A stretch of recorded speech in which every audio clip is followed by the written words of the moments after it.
Om Namah Shivaya. Shivji Sada Sahai. Om Namah Shivaya. Guruji Sada Sahai. He lit a candle in the darkness of my night. Certain occurrences are beyond the realm of human understanding, and we can only embrace such experiences with the conviction that divine intervention has prevailed. I shall be eternally grateful to Guruji who gave me a new lease of life. With the benefit of hindsight, I understand why, although at that time the reasons were unclear to me. Misery shrouded the core of my being as my suffering was intense.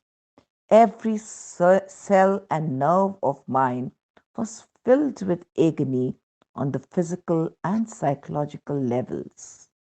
Even though Guruji had entered my life as a beacon of light, I was unable to see beyond my own darkness and despair. Born and raised in Manchester, UK, I suffered from congenital asthma and eczema as well as a hole in the heart. My childhood was traumatic for my parents and very tiring and trying for me. However, on account of strong health karma, my spirit had become indomitable as I had to endure much more than my contemporaries. I had learned to rise above the trivialities at a tender age due to my tribulations. I had reservations about my life exceeding 10 years. Good fortune prevailed.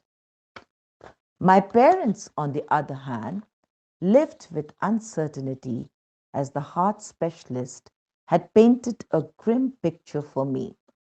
I was a healthy and happy teenager, enjoying all the joys that life offered.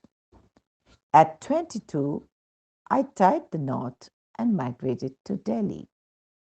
However, as fate had it, a cloud of torment again descended upon my life as my asthma choked me with every changing season. I was hospitalized each time and given steroid injections.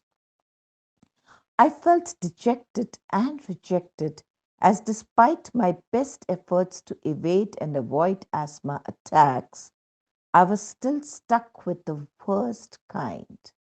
My most life threatening one struck me in 1997, and that is when I resigned to it completely. I recall praying in my heart that this be the final one, as I could no longer endure the affliction. During that ill fated time, I had developed a nasty skin condition that enveloped my entire body. A biopsy confirmed I had skin cancer. I kept my plight to myself as I was determined not to shock my family. It was earth shattering news, and I had decidedly reached the end of the road as my strength to go on had diminished. However, in the darkness of my night, Guruji, by divine grace, lit a candle. Each time I revisit the day I glimpsed him, I can distinctly recollect my feelings. As good fortune had it, Guruji sat alone in his room that day when my friend who had insisted on my paying him a visit accompanied me to him. His mere presence overwhelmed me. I had felt like a lost child all my life who had finally found the comfort and protection of her mother. I had been instantly taken under his wing. I had discovered true love like never before. It was pure and unconditional. I felt at home as he embraced me with his infinite love and asked me to attend his congregation every evening. Come rain or shine, I would go to Guruji every evening and sit amongst hundreds of other devotees. At that time, I was undergoing immense physical pain as my skin was oozing with pus and blood. In addition, I was psychologically distressed, and this made me increasingly uncomfortable around people. As time elapsed, Guruji bestowed upon me a blessing that began to heal me internally. I began to accept my condition, and instead of resisting and fighting it with an overkill of bitterness and animosity, I made peace with it. I accepted the inevitability of my illness, and since I grew to be at ease with it and with my circumstances, I went with the flow without expecting to be healed. I didn't believe that healing was a possibility. Merely being with Guruji and imbibing his energy elevated my spirits, and I expected no more. I was finally at peace. As I immersed myself more and more in his gracious presence, I felt a spiritual awakening. I simply loved being with him as he rendered upon me love that I never knew before. His love was pure and unconditional, and the kind that could not be substituted. I gravitated towards him very naturally and effortlessly every single evening without fail. On the blessed day, he summoned me to the front where he sat and quite openly announced in Punjabi, which I must confess was Greek to me, that he had tried and tested and squeezed me like a lemon and that now he would heal me.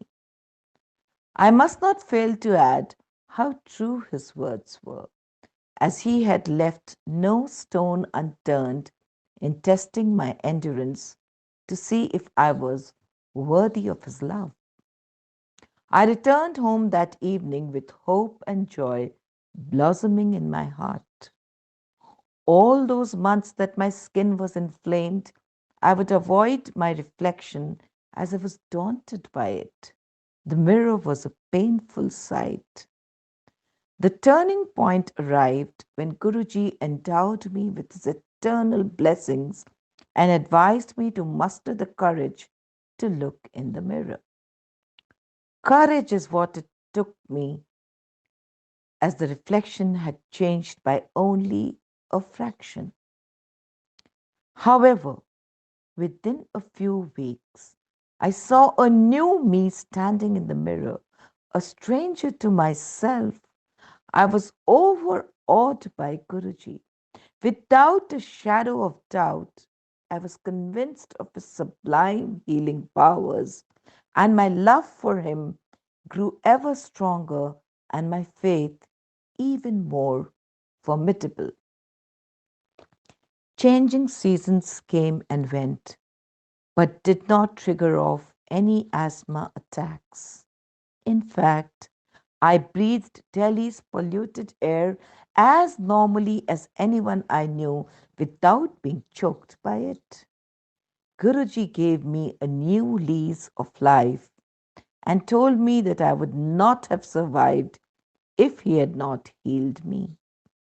His words corresponded with an astrologer's whom I had met much earlier that year. It is a challenge for me to give expression to the transformation that took place, but the least I can say is that he healed me not only physically, but also enriched me spiritually. After the longest time, I began to feel comfortable in my own skin, literally. However, Guruji's tests are unending, and as nature has it, We become selfishly distant once we are granted our prayers. One particular incident demonstrates how Guruji never ceases to love his disciples. He had told me to light a candle before his photograph every day. One day, after lighting half a box of matches, the candle had still not lit, much to my dismay. In a fit of fury, I went to the bathroom, came out, and there was a lit candle. I was startled. That very evening, as a mark of respect, I specially visited Guruji, even though it was not my visiting day. As I bowed to touch his feet, he whispered softly in his usual gracious voice, "So, the candle lit, did it not?" I knew then that it was I who had distanced myself from Guruji, and he, on the contrary, always remained connected. In a word, I would like to conclude my humbly experiencing my heartfelt gratitude to him and live every moment feeling indebted to his grace. Anantam Shukrana Guruji.